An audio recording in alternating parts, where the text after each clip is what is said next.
رمضان کی عظمت اور فضیلت یہ ہے کہ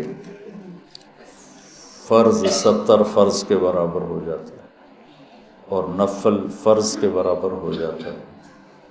اللہ جہنم کے دروازوں کو بند کر دیتا ہے، جنت کے دروازوں کو کھول دیتا ہے، عرش اس کا پہلے آسمان پہ آ جاتا ہے، شیطان سارے قید ہو جاتے ہیں، ساری کائنات، سمندر کی مچھلیاں اور زمین کی چیونٹیاں روزہ رکھنے والوں کے لیے دعا کرتی ہیں، جنت کو روزانہ روزے والوں کے لیے سجایا جاتا ہے اور اللہ اسے کہتا ہے میرے بندے آ رہے ہیں تجھ میں ہمیشہ رہنے کے لیے۔ اللہ کی طرف سے 24 گھنٹے ایک اعلان ہوتا رہتا ہے، کوئی بخشش مانگنے والا، کوئی توبہ کرنے والا، کوئی معافی مانگنے والا، کوئی بھی سائل جو بھی مانگے، ایک فرشتہ اعلان کرتا ہے نیکی کرنے والے آگے بڑھ تجھے بشارت ہو، دوسرا فرشتہ اعلان کرتا ہے برائی کرنے والے بس کر اور واپس ہو۔ تو میرے نبی کا فرمان ہے کہ اگر لوگوں کو رمضان کی قیمت کا اندازہ ہو جائے تو یہ تمنا کرتے کہ سارا سال ہی رمضان ہو، رمضان میں جو مر جائے اس کی بخشش ہو جاتی، اس کا حساب نہیں ہوتا، حساب نہیں ہوتا نا۔ تو کسی نے مجھ سے پوچھا بعد میں ہوتا ہے؟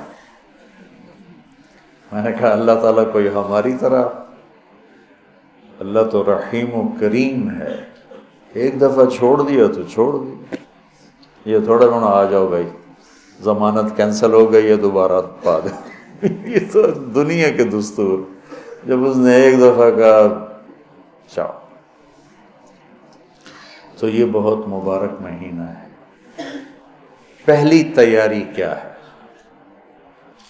کہ آج تک ہم سے جتنی خطائیں ہوئیں، کوئی زبان کی، کوئی آنکھوں کی، کوئی کانوں کی، کوئی معاملات کی، کوئی معاشرت کی، اس سب سے ہم آج پہلی رات ہے توبہ کر۔ آپ تو تھوڑے سے بیٹھے ہو، یہاں لاکھوں لوگ جڑے ہوئے ہیں، دو بڑی مصیبتیں ہیں، ایک غیبت ایک حسد۔ تو ہم جتنے لوگ میری بات سن رہے ہیں، ہم اپنے رمضان کی ابتدا کریں توبہ کریں، ٹھیک ہے نا؟ اللہ تعالیٰ کے نبی کہتے ہیں میں دن میں 70 دفعہ توبہ کرتا ہوں، استغفار۔ آپ تو معصوم پاک پاکیزہ امت کو سکھانے کے لیے۔ دوسری بات، دنیا کا ہر انسان کسی وقت بھی توبہ کر سکتا ہے کہ نہیں؟ کر سکتا ہے نا؟ کوئی پابندی تو نہیں۔ تو جب ہر انسان کے بارے میں ہر وقت یہ توقع ہے کہ یہ توبہ کر سکتا ہے، تو پھر کسی بھی انسان کو مسلم کافر حقیر سمجھنے کا کوئی جواز ہے؟ آج وہ یہ کر رہا ہے، وہ رات کو توبہ کر لے، وہ کل توبہ کر لے، وہ موت کے آخری لمحے میں توبہ کر لے، تو میری حقارت تو مجھے گرا دے گی اور وہ جنت کے مزے کر رہا ہو۔ تو رمضان میں داخل ہونے کے لیے دوسری تیاری یہ ہے کہ اپنے دل کو سب کی نفرت سے صاف کر دو۔ اللہ نے میرے نبی سے کہا لست علیہم بمسیطر، میرے نبی آپ ان کے اوپر کوئی ٹھیکیدار نہیں ہیں، یہ میرا کام ہے، بس آپ اپنا پیغام پہنچائیں۔ تو آپ اس پیغام پہنچانے میں سامنے کون تھے؟ کافر، اور آپ دیکھ رہے تھے اس کو ایمان نصیب نہیں ہوگا، یہ تو آپ کو اللہ نے نظر دی تھی، پھر بھی آپ نے اس کی اتنی منتیں کی ہیں۔ ابو جہل، آپ نے کہا میری امت کا فرعون ابو جہل ہے، اور موسیٰ کے فرعون سے بڑا فرعون ہے کہ موسیٰ کے فرعون نے مرتے ہوئے کہا توبہ کرتا ہوں، اور اس امت کے فرعون نے کہا گردن ذرا نیچے سے کاٹنا تاکہ لوگوں کو پتہ چلے کسی سردار کی گردن۔ آپ نے اس کے گھر کے اتنے چکر لگائے جس کے بارے میں جانتے تھے نصیب میں ہدایت نہیں ہے، کہ وہ کہنے لگا اے محمد بس کرتے، ہم قیامت کے دن گواہی دے دیں گے کہ تو نے ہمیں اپنے رب کا پیغام پہنچا دیا تھا، اب بس کرتے۔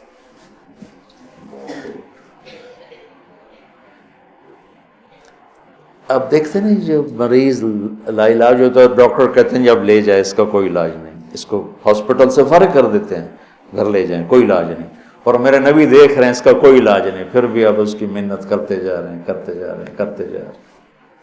کاش ہم تھوڑا سیرت کو بھی پڑھتے۔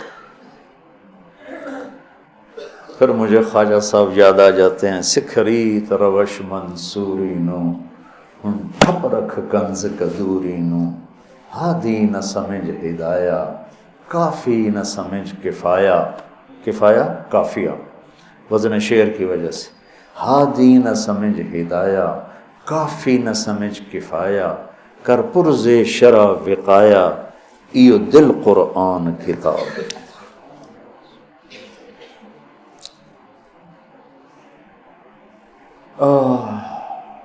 تو دوسرا کام سامعین اور آپ حاضرین کہ ہم اوروں کی نفرت سے بھی دل کو صاف کرتے ہیں۔ ہم چاہتے ہیں نا اللہ ہمیں معاف کر دے، تو ہم ہر ایک کے لیے یہی چاہیں کہ اللہ اس کو معاف کر دے۔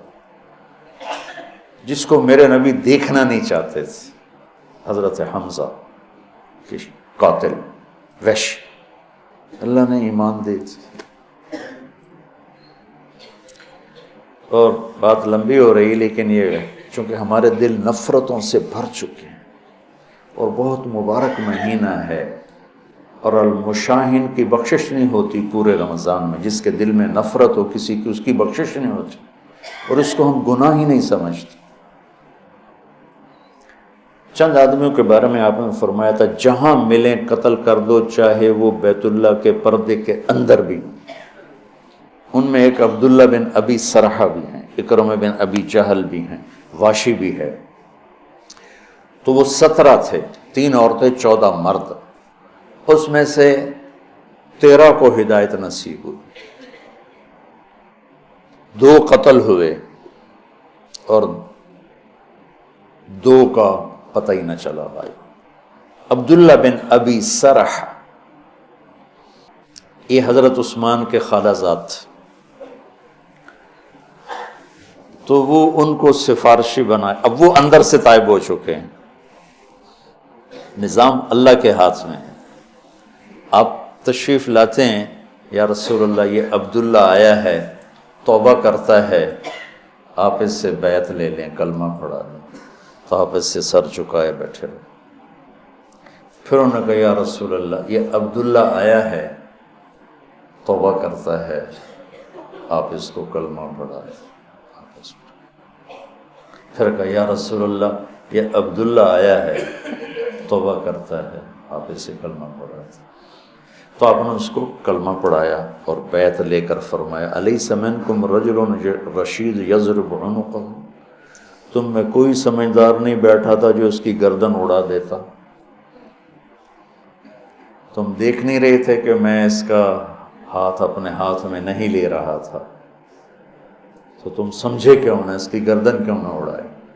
کہ یا رسول اللہ ہمیں پتہ نہیں چلا، آپ ہمیں اشارہ کر دیتے۔